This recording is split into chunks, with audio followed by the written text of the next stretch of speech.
பிஜேபியின் பொய்களுக்கு அளவே இல்லையா?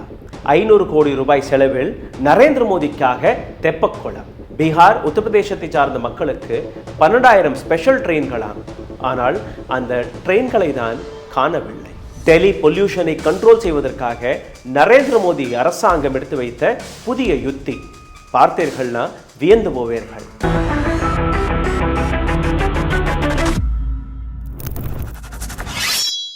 வணக்கம். ஒரு நபர் பொய் பேசலாம், ஆனால் பொய்யையே தன்னுடைய வாழ்க்கையாக மாற்றிவிடக்கூடாது. தன் வாயிலிருந்து வரக்கூடிய அனைத்துமே பொய்யாக மாறிவிடக்கூடாது. நரேந்திர மோடி மட்டுமல்ல, பிஜேபி மட்டுமல்ல, RSS மட்டுமல்ல, ஒட்டுமொத்த கூட்டமே பொய் பேச தொடங்கிவிட்டால் இந்த நாட்டில் என்னெல்லாம் நடக்கும் என்று இன்னைக்கு இந்த பதிவில் நீங்க பார்க்க போகிறீர்கள். சட் பூஜா வட இந்தியா, முக்கியமாக உத்தரப்பிரதேஷ், பீகார், ஹரியானா இது போன்ற மாநிலங்களில் கொண்டாடப்படக்கூடிய ஒரு மிக முக்கியமான பண்டிகை சட் பூஜா. சட் மையாவுடைய அந்த ஃபெஸ்டிவல். முக்கியமாக பீகார், உத்தரப்பிரதேசத்தை சார்ந்த நபர்கள் நீங்க பார்த்தீர்கள்னா உலகத்தில் எங்க இருந்தாலும் இந்த சட் பூஜைக்காக தன்னுடைய கிராமங்களுக்கு வருவது வழக்கம். பீகாரில் இப்போ தேர்தல் வர இருக்கிறது. அப்போ பீகார் மக்களை கவர வேண்டும். அதற்காக என்ன செய்யலாம் என்று ஒரு யுத்தியை சிந்தித்திருக்கிறார் நம் நாட்டு மகான் மகாராஜா நரேந்திர மோடி அவர்கள். சட் பூஜையின் போது நீங்க பார்த்தீர்கள்னா யமுனை நதியில் நீங்க முழுகணும். அந்த படங்கள்லாம் நீங்க பார்த்தீர்கள்னா கடந்த 8-10 வருடங்களாக ஆம் ஆத்மி கட்சி டெல்லியில் இருக்கும்போது யமுனா நதியை பற்றி ஒரு மிகப்பெரிய விமர்சனத்தை எடுத்து வைத்தார்கள். பாருங்க, யமுனா நதியில் விஷத்தை கலந்து வருகிறார்கள் ஆம் ஆத்மி கட்சியை சார்ந்தவர்கள். இப்போ பிஜேபி அரசாங்கம் வந்துவிட்டது. பிஜேபி அரசாங்கம் என்ன செய்கிறது அதை பற்றி நான் உங்களுக்கு எடுத்து காட்டுவதற்கு முன்பு இந்த வீடியோவை பாருங்கள். நரேந்திர மோடி அவர்களுக்கு இந்த வரக்கூடிய செவ்வாய்க்கிழமை, அதாவது நாளைக்கு நரேந்திர மோடி அவர்கள் இந்த சட் பூஜையில் என்னெல்லாம் செய்வார்களோ அதே போன்ற ஒரு நாடகத்தை ஆடப்போகிறார். அவருக்காக 500 கோடி ரூபாய் செலவில் தனியாக ஒரு ரிவரையே அமைத்து விட்டார்கள், ஒரு தெப்பக்குளம். இந்த வீடியோவை நீங்க ஆழமாக பார்த்தீர்கள்னா ஒரு பக்கம் மக்களுக்கான ஒரு நதி, யமுனா நதி. அதுல மலம் இருக்கு, விஷம் இருக்கு, கெமிக்கல் இருக்கு, எந்த விதமான சுத்தமும் செய்யாத ஒரு நதி. இதுலதான் இப்போ நாளைக்கு இன்னைக்கெல்லாம் மக்கள் போய் குளிச்சு கொண்டு இருக்கிறார்கள். நாளைக்கு சட் பூஜையும் போது, அதாவது கடைசி நாள், 3 நாட்கள் நடக்கும் இந்த சட் பூஜை. நாளைக்கு நரேந்திர மோடி அவர்கள் இந்த இடத்தில் வந்து குளிக்க போறாராம். பீகார் மக்களுக்கு ஒரு மெசேஜ் பாருங்க, உங்களுடைய திருவிழாவை கூட நான் கொண்டாடி கொண்டிருக்கிறேன், அதனால் எனக்கு நீங்க ஓட்டு போடுங்க. அதற்காக 500 கோடி ரூபாய் செலவில் இந்த போலியான நதியை அமைத்திருக்கிறார்கள். டெல்லியில் இருக்கக்கூடிய ஐஎஸ்பிடிக்கு அருகே இருக்கக்கூடிய ஒரு இடத்தில்தான் வாசுதேவா காட் என்று ஒரு டியூப்ளிகேட், ஒரு போலியான நதியை இவர்கள் கிரியேட் செய்திருக்கிறார்கள். இப்போ இந்த வீடியோவை நான் ஜூம் செய்து காட்டுகிறேன். இந்த வீடியோவை நீங்க ஆழமாக பார்த்தீர்கள், உங்களுக்கு தெரிய வரும். ஒரு ப்ளூ கலர்ல ஒரு பைப் வந்துட்டு இருக்கு பாருங்க. நீங்க இந்த ப்ளூ கலர் பைப் என்னன்னு நீங்க பார்த்தீர்கள்னா இது வேற எதுவும் கிடையாது. கங்கை நதியிலிருந்து வரக்கூடிய தண்ணீரை டெல்லியில் இருக்கக்கூடிய ஒரு இடத்தில் அதை பியூரிஃபை செய்கிறார்கள், ஃபில்டர் செய்கிறார்கள். டெல்லி மக்கள் குடிப்பதற்காக குடிநீரை ப்ராசஸ் செய்யக்கூடிய ஒரு பிளான்ட். இந்த பிளான்ட்ல இருந்து வெளிவரக்கூடிய தண்ணீரை, மக்களுக்கு போக வேண்டிய அந்த தண்ணீரை டைவர்ட் செய்து ஃபில்டர்டு வாட்டரை இந்த நதி, டியூப்ளிகேட் நதியில் நரேந்திர மோடிக்காக ஃபில் செய்திருக்கிறார்கள். 4 புறமும் நீங்க பார்த்திருக்க மார்க்கிங் அழகா, நடுவுல மணலெல்லாம் கொட்டி, ஓரத்துல எல்லாம் அந்த சிகப்பு கலர் பெயிண்ட் எல்லாம் அடிச்சு, நரேந்திர மோடி ஈஸியா இறங்கி வர்றதுக்கு போறதுக்கு அந்த படியெல்லாம் அமைச்சு இதெல்லாம் பண்ணியிருக்காங்க. சிந்தித்து பாருங்கள் எந்த அளவில் இந்த நாட்டு மக்களை ஏமாற்றக்கூடிய வேலை. நாளைக்கு நீங்க பார்த்தீர்கள்னா ஒட்டுமொத்த கோதி மீடியா லைவ் டெலிகாஸ்ட் செய்யும். नरेंद्र मोदी जी ने मनाया छठ पूजा, उत्तर भारत के लोगों को दिया एक बहुत बड़ा सौगात. இது எல்லாமே நாளைக்கு கோதி மீடியா எடுத்து காட்ட போகிறது. ஆனால் இந்த போலியான நதிக்கு அந்த புறம் இருக்கக்கூடிய உண்மையான நதி, அதோட நிலை என்ன? அதை பற்றியும் நான் உங்களுக்கு இன்னைக்கு எடுத்துக்காட்டப் போகிறேன். மிகவும் ஆழமான இந்த செய்தி, அதனால் இதை கடைசி வரை பாருங்கள். இது போன்ற உண்மைகளை நாங்கள் தொடர்ந்து எடுத்துக்காட்டக்கூடிய காரணத்தை வைத்து எங்களை முடக்கக்கூடிய வேலையை பார்த்து வருகிறார்கள், உங்களுக்கு நன்றாகவே தெரியும். இதிலிருந்து மீட்டெடுப்பதற்காக அதே சிறிய கோரிக்கை, தயவு செய்து உங்களுடைய கருத்துக்களை கீழே கமெண்டில் எழுதிவிடுங்கள், லைக் போடுங்கள், ஷேர் செய்யுங்கள். எங்கள் போன்ற இண்டிபெண்டன்ட் சேனலை சப்போர்ட் செய்வதும் உங்களுடைய கடமையாக நினைத்து உங்களுடைய டெலிவிஷன் ஸ்க்ரீனில் இருக்கக்கூடிய இந்த QR கோட் இதை ஸ்கேன் செய்து கூகுள் பே, ஃபோன்பே, பேடிஎம் வழியாக எங்களுக்கு நீங்கள் உதவியை அனுப்பலாம். சௌரப் பாரத்வாஜ் அவருடைய வீடியோ தான் நான் உங்களுக்கு எடுத்து காட்டினேன். அந்த 2 பரமும் இருக்கக்கூடிய போலியான யமுனை, உண்மையான யமுனை. அடுத்த வீடியோ நான் உங்களுக்கு எடுத்து காட்டுகிறேன். பிஜேபியின் ரவி நேகி என்கிற அந்த நபர், இவரை பற்றி ஏராளமான வீடியோக்கள் சோசியல் மீடியாவில் இருக்கு. ஹிந்து முஸ்லிம் என்கிற அந்த விஷத்தை கலக்கக்கூடிய ஒரு ரவுடி போன்ற ஒரு நபர் இப்போ எம்எல்ஏவாக இருக்கிறார். இந்த நபர் ஒரு நாடகத்தை ஆடிக்கிறார். அதாவது ஒட்டுமொத்த பிஜேபி கூட்டமே எந்த அளவில் பொய் பேசுகிறது அதை நீங்க பாருங்க. இந்த நபர் ஒரு கையில ஒரு பாட்டில் இருக்கு பாருங்க.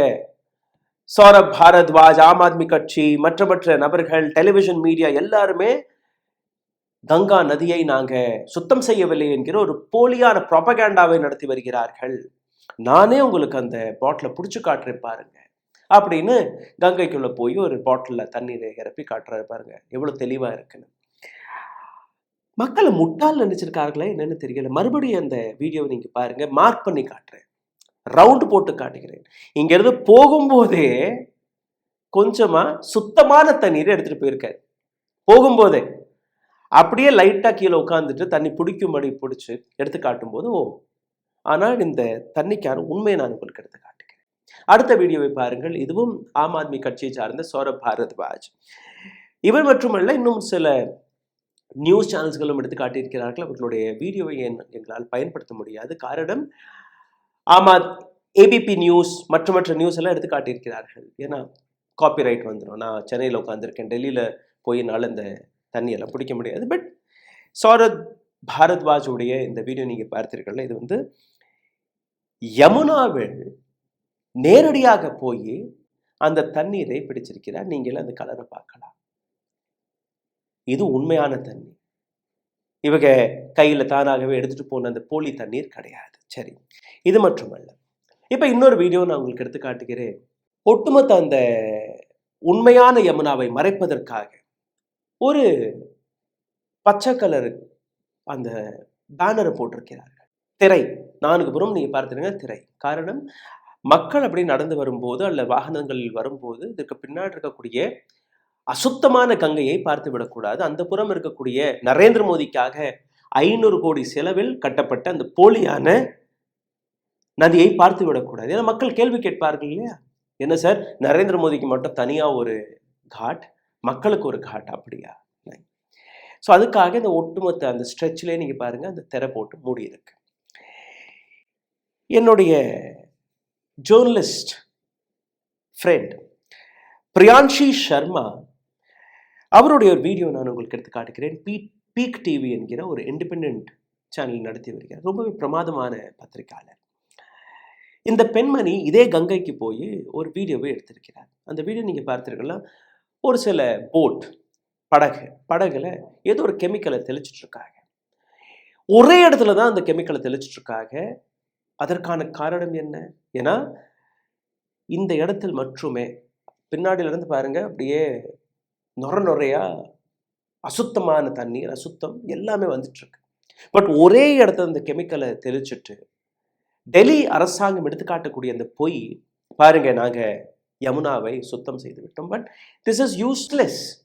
எதற்குமே சரிப்பட்டு வராது. நீங்க தானாவே நீங்க பாருங்க, அந்த வீடியோவை பாருங்க, நீங்க உங்களுக்கு புரிய வரும் எந்த விதத்தில் டெல்லி அரசாங்கம் மக்களை ஏமாற்றக்கூடிய வேலை பார்த்திருக்கிறது. courtesy goes to பிரியான்ஷி Sharma. Please watch this video.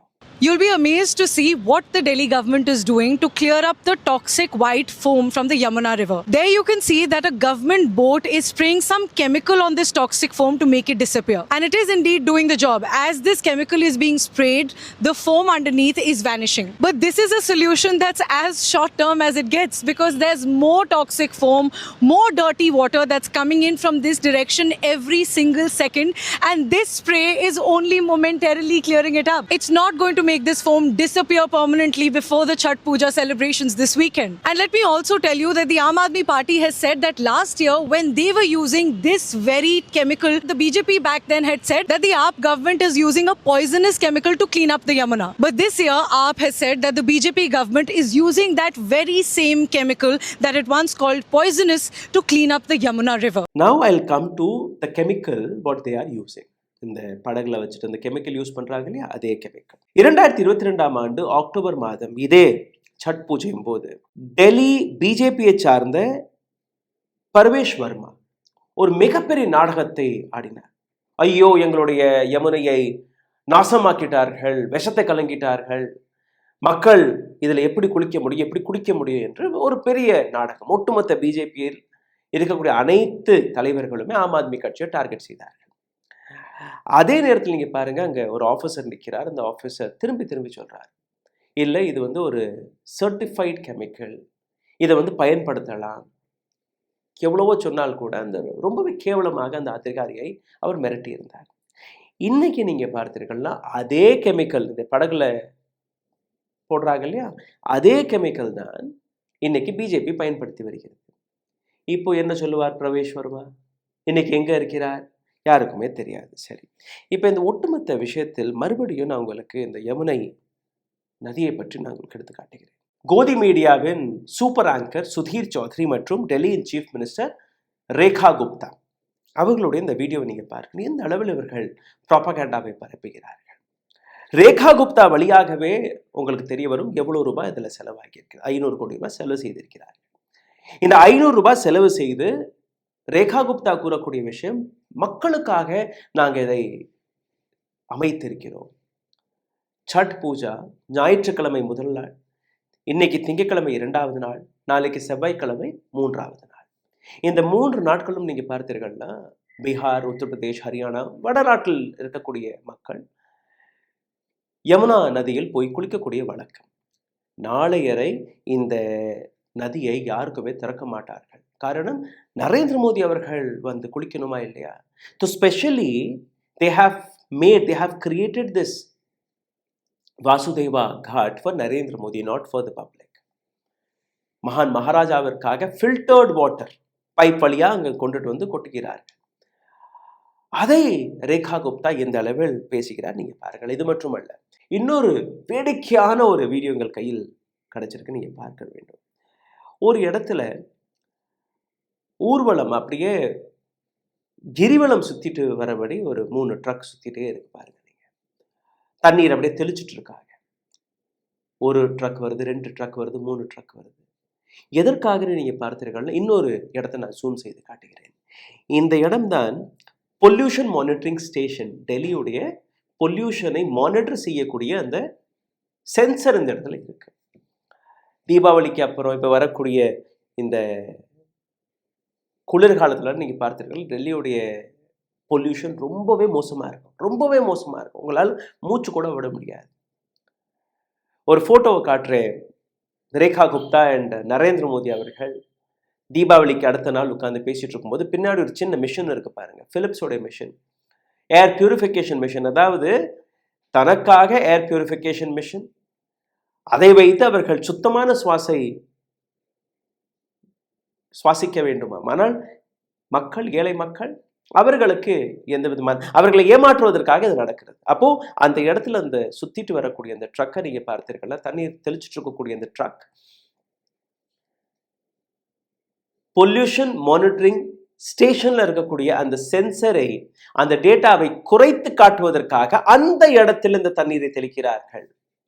அப்படியே 24 hours அந்த ஸ்டேஷன்ல மட்டுமே. ஸோ டேட்டா வெளியில வரக்கூடியது, ஓ டெல்லியில பாருங்க நாங்கள் பொல்யூஷனை குறைச்சிட்டோம்.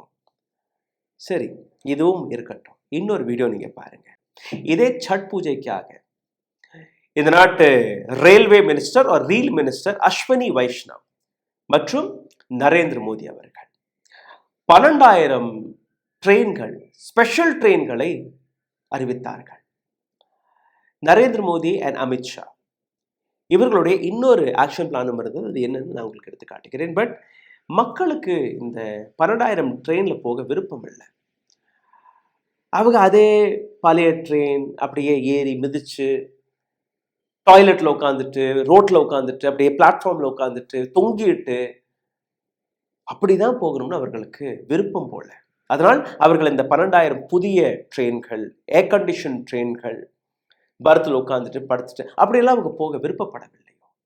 ஏன்னா இல்லை, இந்த 12,000 ட்ரெயின் எங்க பார்க் செய்யப்பட்டது அது கூட அவர்களுக்கு தெரியவில்லையோ. அதனால்தான் இப்படி அவர்கள் செல்கிறார்கள். 12,000 ட்ரெயின், ஸ்பெஷல் ட்ரெயின்களை நாங்கள் சட் பூஜைக்காக நாங்கள் அனௌன்ஸ் செய்திருக்கிறோம் என்று கூறிய அஸ்வினி வைஷ்ணவை காணவில்லை, நரேந்திர மோடியை காணவில்லை. நரேந்திர மோடி பீகார் கூட செல்லாமல் இன்னைக்கு டெல்லியிலே 500 கோடி ரூபாய்க்கான தனியா அவருக்காகவே ஒரு தெப்பக்குளத்தை கட்டிக்கொண்டு அங்க சட் பூஜை நடத்துவாராம். மக்கள் நசுங்கி டாய்லெட்ல உட்காந்துட்டு, அப்படியே கீழே தரையில உட்காந்துட்டு, ஒருத்தல் மேல ஒருத்தர் உட்காந்துட்டு, சண்டை சச்சரவு எல்லாமே. ரிசர்வ்ட் சீட் 2 மாதம் 3 மாதத்துக்கு முன்னாடி ஏசி ஆர் ரிசர்வேஷன் டிக்கெட் இருக்கக்கூடிய நபர்கள் அவர்களையும் தள்ளிவிட்டு, அப்படி கதவை நீங்க திறக்கலைன்னா ட்ரெயினை டேமேஜ் பண்ணி அதெல்லாம் செஞ்சு போகக்கூடிய காட்சிகளை நீங்க பார்க்கிறீர்கள். ஏன்னா இவர்கள் அந்த 12,000 ட்ரெயின்களில் போக விருப்பப்படவில்லை. அவர்களுக்கு இந்த 12,000 ட்ரெயின்ஸ்கள் தேவையும் இல்லை. அதனால்தான் இதெல்லாம் நடக்கிறது. எந்த அளவில் இவர்கள் மக்களை ஏமாற்றி வருகிறார்கள் நீங்க பார்த்திருக்கிறீர்கள். ஒவ்வொரு இடத்துல நீங்க பார்த்தீர்கள்னா Narendra Modi and the entire regime of BJP, they just try to manipulate the people of this country. சட் பூஜைக்காக நாங்கள் ஸ்பெஷல் ட்ரெயினை அரேஞ்ச் செய்வோம். பீகாரை சார்ந்த மக்கள், உத்தரப்பிரதேசத்தை சார்ந்த மக்கள் எங்கே இருந்தாலும் அவர்களுக்கு இலவச ட்ரெயினை நாங்கள் ஆர்கனைஸ் செய்வோம் என்கிற அந்த ப்ராமிஸை செய்திருந்தார் நரேந்திர மோடி. அதனால்தான் இந்த அறிவிப்பு 12,000 ட்ரெயின்ஸ்கள் என்று கூறினார்கள். ஆனால் இவர்களுக்கு கிடைத்த ஒரு தகவல், டெல்லி, தமிழ்நாடு, ஆந்திரா, கர்நாடகா, மகாராஷ்டிரா இது போன்ற மாநிலங்களில் வேலை பார்க்கக்கூடிய பிஹாரிஸ், வேலை பார்க்கக்கூடிய உத்தரப்பிரதேசத்தை சார்ந்த நபர்கள் இவர்கள் பீகார் சென்ற உடனேயே அடுத்த ஒரு சில நாட்களில் தேர்தலும் இருக்கு, திரும்பி வரமாட்டார்கள். தேர்தலில் ஓட்டு போட்டுட்டு தான் வருவார்கள். யாருக்கு ஓட்டு போடுவார்கள்? நிச்சயமாக பிஜேபிக்கு ஓட்டு போட மாட்டார்கள். ஏன்னா இவங்க வெளி மாநிலங்களுக்கு போய் அங்கே இருக்கக்கூடிய ஃபெசிலிட்டிஸ்களை இவர்கள் பார்த்திருக்கிறார்கள். தமிழ்நாட்டில் எந்த அளவில் அவர்களுக்கு சம்பளம் கிடைக்கிறது, வேலை கிடைக்கிறது, இங்கே இருக்கக்கூடிய ரோடு வசதிகள் என்ன, அனைத்துமே அவர்கள் பார்த்திருக்கிறார்கள். அப்போ இதே போன்ற டெவலப்மெண்ட் ஏன் பீகாரில் வரவில்லை? அந்த கேள்வி அவர்கள் கேட்பார்களா? இல்லையா? அதனால் பிஜேபிக்கு ஓட்டு போட மாட்டார்கள். யாருக்கு ஓட்டு போடுவார்கள்? தேஜஸ்வி யாதவுக்கு ஓட்டு போடுவார்கள், அல்ல PK பிரசாந்த் கிஷோருக்கு ஓட்டு போடுவார்கள். அதனால் இவர்களுக்கு எந்த விதமான இலவச ட்ரெயினும் கொடுக்க வேண்டாம், ஜஸ்ட் அனௌன்ஸ் மட்டும் பண்ணுங்க, வேற எதுவுமே தேவை. இதுதான் உண்மை. அங்க கடைசியில ஒரு படுகேவலமான வீடியோவை நான் உங்களுக்கு எடுத்து காட்ட போகிறேன். தயவு செய்து இந்த வீடியோவை நீங்க பார்க்க வேண்டும். நரேந்திர மோடியுடைய ஹிப்போக்ரசியுடைய உச்சக்கட்டம் இதுதான். நரேந்திர மோடியுடைய முதல் வீடியோவை நான் உங்களுக்கு எடுத்து காட்டுகிறேன். பீகார் அல்ல, குஜராத்ல இருந்து என்ன பேசினார். குஜராத் மக்களுக்கு அவர் கூறிய வார்த்தை இன்னைக்கு குஜராத்தை பற்றி ஒட்டுமொத்த உலகமே பாராட்டி கொண்டிருக்கிறது. காரணம், குஜராத்ல இருக்கக்கூடிய யூனிவர்சிட்டிஸ். நாங்க எந்த அளவில் இங்கே யூனிவர்சிட்டிஸை கொண்டு வந்திருக்கிறோம் என்று நீங்க பார்த்தீர்கள்னா, பெட்ரோலியமாக இருக்கட்டும், ஃபாரன்சிக்காக இருக்கட்டும், வெல்னஸ் ஆக இருக்கட்டும், அல்ல உலகத்தில் இருக்கக்கூடிய எந்த விதமான அட்வான்ஸ்ட் டெக்னாலஜியாக இருக்கட்டும், அனைத்தையுமே நீங்க குஜராத்ல இருக்கக்கூடிய யூனிவர்சிட்டிகளில் படிக்கலாம். வெளிநாட்டில் இருக்கக்கூடிய யூனிவர்சிட்டி கூட இன்னைக்கு பீகாரில் வந்து தன்னுடைய யூனிவர்சிட்டிகளை துறக்கக்கூடிய வேலையை பார்த்து வருகிறது. அந்த அளவில் இன்னைக்கு குஜராத்தை நாங்கள் டெவலப் செய்திருக்கிறோம். Culture to agriculture, everything is top notch in Gujarat. மிகப்பெரிய அளவில் பெருமையாக பேசிக் கொண்டிருக்கிறார். வீடியோவை பாருங்கள். आज गुजरात में एक से बढ़कर एक यूनिवर्सिटीज है. पेट्रोलियम हो, फॉरेंसिक हो, वेलनेस हो, हर आधुनिक विषय की पढ़ाई के लिए गुजरात में बेहतरीन मौके हैं। विदेशी यूनिवर्सिटीज भी यहाँ गुजरात में आकर अपने कैंपस खोल रही है। कल्चर से लेकर एग्रीकल्चर तक गुजरात की पूरी दुनिया में धूम मची हुई है। My video number 2. This is from Bihar, not from Gujarat. साथियों, इस सस्ते डेटा का सबसे ज्यादा फायदा बिहार के मेरे नौजवानों ने उठाया है। ये जो रील्स पर रील्स बन रही है ना, सारी क्रिएटिविटी दिख रही है, उसमें भाजपा और एनडीए की नीतियों का बहुत बड़ा योगदान है। இவர் பேசிய வார்த்தை நீங்க கேட்டீர்கள்னா அப்படியே கொந்தளித்து விடுவீர்கள். ஃப்ரீ டேட்டா, நாங்க கொடுக்கக்கூடிய அந்த ஃப்ரீ டேட்டாவால் பீகார்ல இருக்கக்கூடிய இளைஞர்களுக்கு, யூத்துக்கு ஒரு மிகப்பெரிய வாய்ப்பு கிடைத்திருக்கிறது. நீங்க கிரியேட் செய்யக்கூடிய ரீல்ஸ், நீங்க போடக்கூடிய ரீல்ஸுக்கான அந்த டெக்னாலஜியை பிஜேபி என்டிஏ அரசாங்கம், மத்தியில் இருக்கக்கூடிய பிஜேபி என்டிஏ அரசாங்கம் கொடுத்துள்ளது. நீங்க ரீல்ஸ் கிரியேட் பண்ணுங்க, ரீல்ஸை பாருங்க. அப்படியே எந்த விதமான வேலையும் பார்க்க வேண்டாம், கேள்வியும் கேட்க வேண்டாம். This is what Narendra Modi when he goes to Bihar and when he goes to Gujarat. பீகாரில் 20 ஆண்டுகளாக பிஜேபி அரசாங்கம் இருக்குன்னா, குஜராத்லையும் கடந்த 28 ஆண்டுகளாக இதே பிஜேபி அரசாங்கம் தான் இருக்கு. அப்ப எப்படி பீகாருக்கு நீங்க எதுவுமே செய்யவில்லை, அனைத்துமே நீங்க குஜராத்திற்கு செய்திருக்கிறீர்கள்? என்னுடைய கேள்விகள் சரியாக இருந்திருந்தால், என்னுடைய இந்த ரிசர்ச் உங்களுக்கு சரியாகப்பட்டிருந்தனா, தயவு செய்து கீழே கமெண்டில் உங்களுடைய கருத்துக்களை எழுதுங்கள். இந்த வீடியோ மிக முக்கியமானது. எந்த அளவில் மக்களை இவர்கள் ஏமாற்றி வருகிறார்கள் அதற்கான ஒரு மிகப்பெரிய உதாரணத்தை நான் உங்களுக்கு எடுத்து காட்டியிருக்கிறேன். உங்களுடைய கருத்துக்களுக்கு நான் எதிர்பார்த்து கொண்டிருப்பேன். சரியான கருத்துக்கள், சரியான கேள்விகள் இருந்தால் நிச்சயமாக நானே பர்சனலாக அதற்கான பதிலை கொடுப்பேன். ரெண்டாவது, இந்த வீடியோவை லைக் செய்யுங்கள், ஷேர் செய்யுங்கள். ஸ்க்ரீனில் இருக்கக்கூடிய யூபிஐ ஐடி ஸ்கேன் செய்து உங்களுடைய உதவிகளை நீங்கள் அனுப்பலாம். காரணம், எங்களை முடக்கி வருகிறார்கள். பொருளாதார ரீதியாக எங்களால் இந்த சேனலை நடத்த முடியவில்லை. ஏராளமான ப்ரெஷர் இருக்குது, ஏராளமான ரெஸ்பான்சிபிலிட்டிஸ் இருக்குது. இந்த சேனல் மக்களுடைய சேனல். அதனால தான் நாங்கள் தைரியமாக இது போன்ற செய்திகளை உங்களுக்கு முன்பு எடுத்து வைத்துக் கொண்டிருக்கிறோம். நன்றி, வணக்கம். ஊடகம் கார்ப்பரேட் அரசியல்வாதிகளின் கைப்பாவையாக, அடிமைகளாக இருந்தது போதும். இனி சாட்டை எடுத்து சுழற்றும் நேரம் வந்துவிட்டது. ஊடகம் பொதுமக்களாகிய உங்களுக்காக, உங்களாலேயே இயக்கப்பட வேண்டும். ஊடக சுதந்திரத்திற்காக உங்களின் பங்களிப்பை இன்றே அளித்திடுங்கள்.